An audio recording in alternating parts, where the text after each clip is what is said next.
SIR না হলে বাংলায় নির্বাচন নয়, স্পষ্ট ইঙ্গিত নির্বাচন কমিশনের।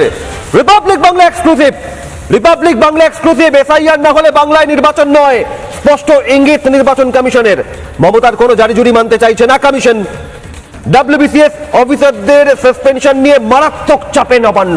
এই মুহূর্তে নবান্ন শেষ মুহূর্ত অব্দি চেষ্টা করেছে যে কোনোভাবে যেন এটাকে লঘু করে দেখানো যায়, অর্থাৎ এটা একেবারে কোনো গুরুতর অভিযোগ নয়, এটার জন্য এফআইআর প্রয়োজন নয়, আমরা বকা দিয়ে দিয়েছি, আমরা নির্বাচন কমিশনের কাছ থেকে সরিয়ে দিয়েছি। এভাবে শেষ মুহূর্ত অব্দি চেষ্টা চলেছে যারা টেন্টেড, অর্থাৎ যাদের বিরুদ্ধে অভিযোগ একদম নির্দিষ্টভাবে ডব্লিউবিসিএস অফিসার এবং সরকারি কর্মচারী যাদের বিরুদ্ধে অভিযোগ, এবং এই অভিযোগটা কিন্তু মারাত্মক হতে পারে, কারণ আমরা সূত্রের খবর পাচ্ছি যে বাংলাদেশি ভোটারের নামও হয়তো ঢুকে গেছে বলে মনে করছে নির্বাচন কমিশন।